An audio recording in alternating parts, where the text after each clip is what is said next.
Chapter 28, Steering Systems and Integral Steering Gears, Day 2, Video 6, Power Steering Analyzer. So the Power Steering Analyzer, or the PSSA, is a attachment that we put into the steering system so that we can check pressures and flows and that of the power steering system. It's got a flow meter built into it, a shutoff valve, and then a pressure gauge so that we can see what flows and pressures and everything are on that. The flow is important that we check that so that the pump is putting out the output that it needs. So the steering system needs a certain amount of flow to be able to flow out of the pump into the rotary valve, and then have enough flow to come through and push against that piston with enough volume so that it builds the pressure. So if we are slowly turning the steer right to left, low flow is needed. If we are rapidly turning right to left, a lot more flow is needed. So the flow meter will tell us the output of the pump in either gallons per minute or liters per minute of the pump, so that the manufacturer will have a specification what it has to meet. So we're able to test that. We can check the pressure output of the system, various pressures. I think there's 1800, 2100, 2600 psi, different system settings for what the manufacturer asks for. And so again, we want to be able to check to make sure that pump is not only putting out the flow that it needs, but also be able to get up to the maximum pressure what that system is designed to operate at. So that the PSSA will do that, checking the flow and the pressure. And then we can do that. We check that with the shutoff valve. We can put a restriction in the system so that we can check flow, open it up, check the flow, close it down, check what our pressure is, make sure those are the specifications. And then we put it in line with the high pressure system or high pressure hose in the system. So between the hydraulic pump and the steering gear, we're going to have the high pressure line coming in. That's where the PSSA goes in. So it's important that we have the proper pressure. It's meant to have, the certain amount of pressure, the 18, the 23, or the 2600 psi, working against that piston inside the steering gear to get the proper level of power assist. So it's important that we have what the pressure is, the flow, like I talked about, the rate that it is able to add oil into the system, so that we can maintain that pressure and turn that or move that power piston inside the steering gear the proper amount, whether it be a slow turn or a rapid turn.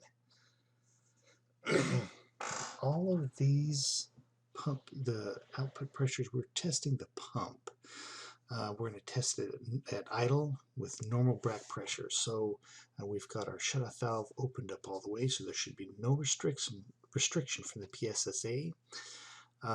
So we should have practically no pressure, maybe a maximum of about 50 pounds of pressure as that flow is going through the rotary valve, and then through it and then back to return.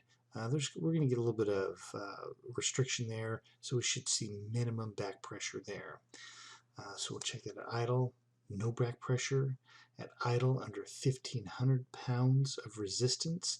So that shutoff valve, we will close it down until our pressure starts to build. So when we start to restrict flow, our pressure will increase. We restrict the flow with the valve until we get about 1,500 psi of resistance, and then we're going to check flow, the flow ratings there, to make sure that matches with what the manufacturer calls for.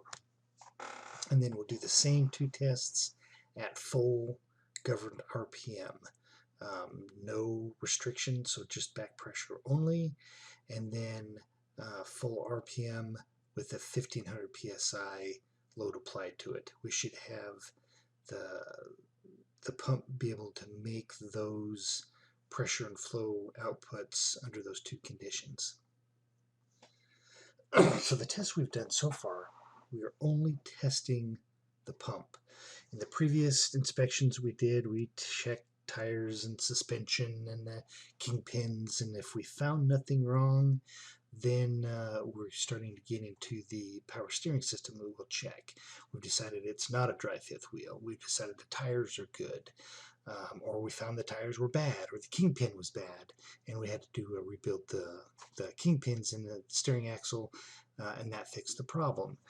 If none of that happened, and we've got to the point where we are checking the steering gear, we suspect it is in the power assist system, we've only checked so far just the pump. We cannot check, there's only one thing that we can check inside that steering gear, and that's for internal leakage. So all the other tests we've done so far is to make sure that pump is putting out what it should. Internal leakage, so if the seal on the piston is leaking, some of that pressurized oil is going to leak past that seal onto the low pressure side and be returned back to the pump or to the reservoir, causing a leak, internal leak, leaking off the pressure, so that would affect our steering pressure, and then the power assist.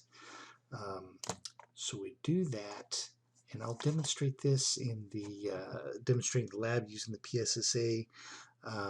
We need to make sure that we turn the steering so that we are applying maximum pressure because of the turning all the way to the right or to the left, but we've got those internal steering stops on the piston, and so we need to overcome that, and we do that by putting an additional block into the steering stops of the axle, so that it comes up against these steering stops before the plungers relieve the pressure.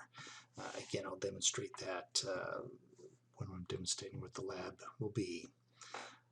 And then the last thing that we're going to check for is aeration of the oil. So if in the reservoir, if we've got bubbles or foam in there, that means we've got aerated oil. We could have restriction, we could have contaminated oil, or a leak in the inlet side of the pump where we're pulling in air, and that would aerate the oil.